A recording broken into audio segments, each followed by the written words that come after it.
Sami rawuh ingkang rawuh mriki aneme wasapo kita hormati miyos Nabi panutan Nabi Muhammad Nabi kampung kasar ingkang amanata para manungsa ingkang perintah kita supaya ngadoi dosa di timur matahari mulai percaya bangun dan berdiri kawan semua marilah mengatur barisan kita segala pemuda Islam Indonesia ingatlah kepada kewajiban kita mari bekerja bersama-sama menjunjung agama Islam yang termulia dengan sungguh kami mencari ilmunya supaya kita bisa unggul derajatnya di dalam dunia dan akhiratnya mudah-mudahan bisa masuk surga. Umat Islamiku kudu sisa barang kau tinggi ilmu Awis kang dingin aku bisa mengerti Allah pangeran ya Allah Rabbi. di timur matahari mulai bercahaya bangun dan berdiri kawan semua marilah mengatur barisan kita segala pemuda Islam Indonesia ayo para kanca enggal padha angupaya kanggo mbelani agama Islam ingkang kanthi luwih mulya saking napa kejaba saking agama sebab kita enggal padha angupaya yen ora kersa isa kena cobane manungsa yaiku bakal tumiba nanging kita ora ngerti yen tumiba.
Bisa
tumpang songo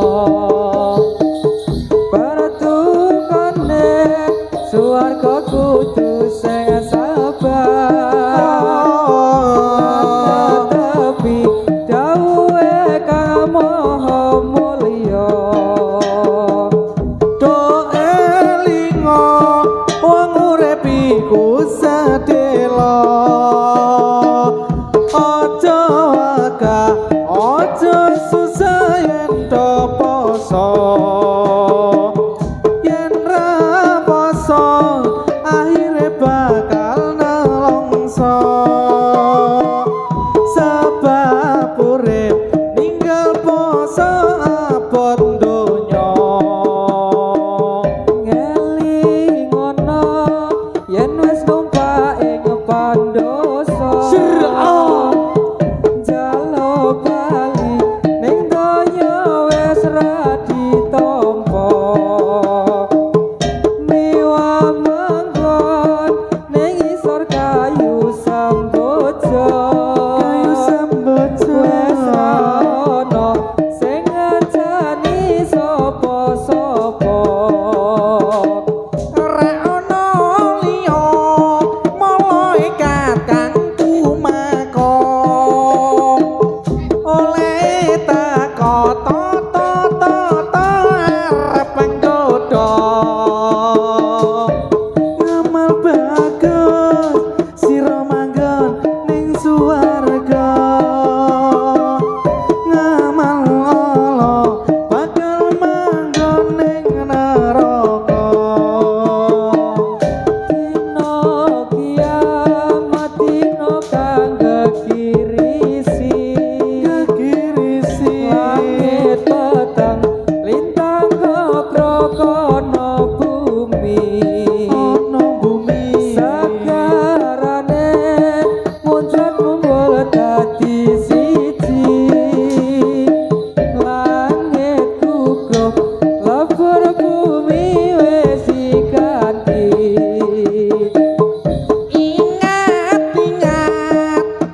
ingat malam dan siang nyawamu iku terbakal hilang jangan sekali tinggal sembayang nyawamu iku seperti layang ingat mudah berhenti nyawamu iku terbakal mati jangan sekali terbuang bukti tawakul maut bertemu nanti Allahumma barik lana fi rajaban wa syabana wa barikna ramadana Allahumma dinasirotol mustaqim sirotol anbiya'i wal mursalin tinggi gunung ya nona kampung Malayong sarung malingkar di puncak kayu sarang burung di puncak kayu saya melihat terlalu tinggi mando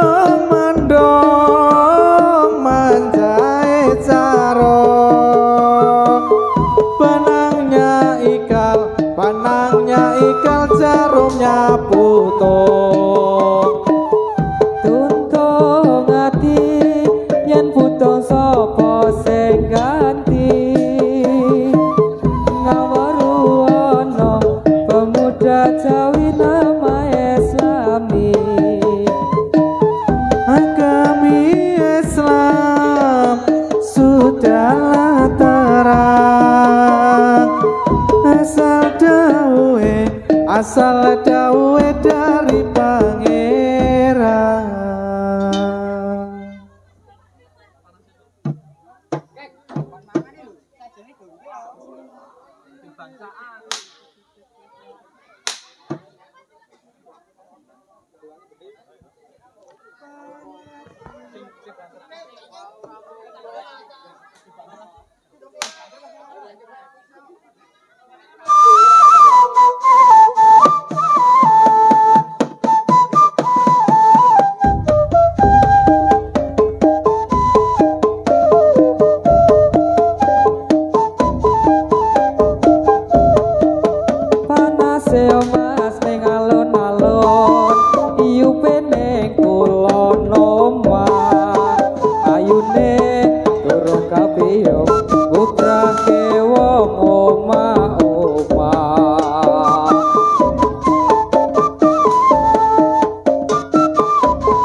pohon. Ini negeri namanya Jawi. Kalau kami